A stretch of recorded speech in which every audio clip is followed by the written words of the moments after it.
আসসালামু আলাইকুম প্রিয় দর্শক বন্ধুরা।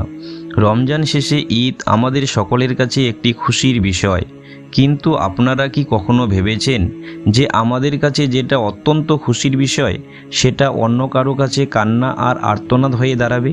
হ্যাঁ বন্ধুরা, অবাক হলেও একথাই সত্যি যে যখন আমাদের কাছে খুশির ঈদ আসে তখন কবরবাসীরা কান্না করে বলতে থাকে রমজান যেন কখনোই শেষ না হয় আর ঈদ যেন কোনো দিন না আসে। কিন্তু প্রশ্ন হলো, কেন? ঈদের দিন মুসলমানদের কাছে শান্তিপ্রিয় দিন, যেটি কেবল বৎসরে আমরা দুইবার পেয়ে থাকি। এর একটি হলো রমজান শরীফের মোবারক মাস এসেছে। এখানে খোদা তাআলার নিয়ামত ও রহমতের বৃষ্টি বর্ষিত হয়। রমজানের এই 30 দিন মুমিন বান্দাগণ দিনের বেলা নিজেকে ক্ষুধার্ত ও পিপাসিত রেখেছে আর রাত্রিবেলা আল্লাহকে স্মরণ করে কাটিয়েছে। এর পুরস্কার স্বরূপ আল্লাহ তাআলা আমাদেরকে সরাসরি ঈদের খুশি উপহার দিয়েছে, আর এই দিনটিকে ঈদুল ফিতর বলা হয়।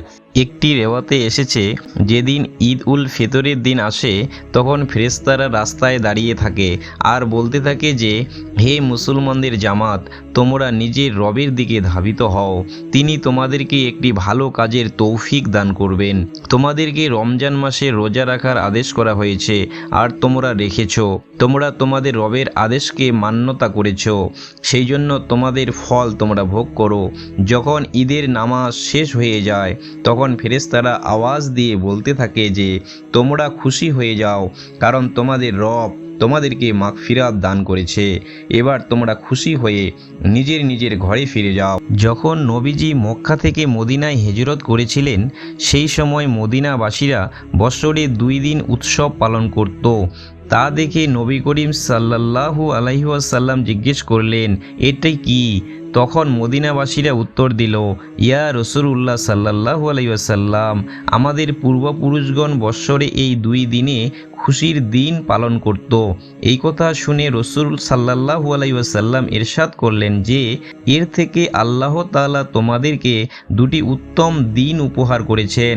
এদের মধ্যে একটি হলো ঈদুল ফিতর আর একটি হলো ঈদ উল আজহা। ঈদের দিন 2 রাকাত নামাজ ওয়াজিব। যাদের উপর জুম্মার নামাজ ফরজ করা হয়েছে তাদের উপরেই ঈদের নামাজ ওয়াজিব। এবার প্রশ্ন হলো, ঈদ তো আমাদের সকলের কাছে একটি খুশির দিন, কিন্তু কবরবাসীরা এটি কেন বলে যে, উফ, যদি ঈদ কখনো না আসতো। আমরা ঈদের দিন খুশি উদযাপন করি, কিন্তু কবরবাসীরা কেন ঈদের দিন দুঃখ উদযাপন করে?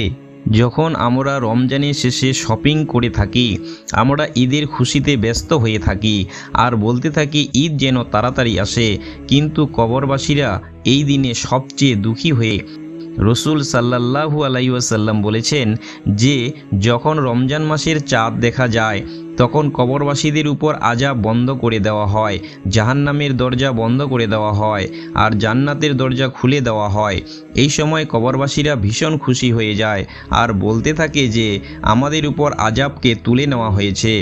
এবার প্রশ্ন হলো যে, রমজান মাসে যেসব মুর্দার উপর থেকে আযাব তুলে নেওয়া হয়, ঈদের পরে কি আবার তাদের উপর আযাব চালু হবে?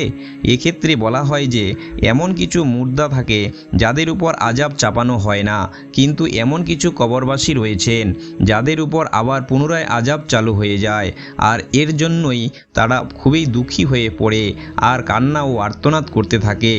এর জন্য আমাদের সকলের উচিত আমাদের পূর্বপুরুষদের জন্য আল্লাহর কাছে মাগফিরাত কামনা করা আর ভালো আমল করা। আল্লাহ যেন আমাদের সকলকে জানার জন্য ও বোঝার জন্য তৌফিক দান করেন। আমিন।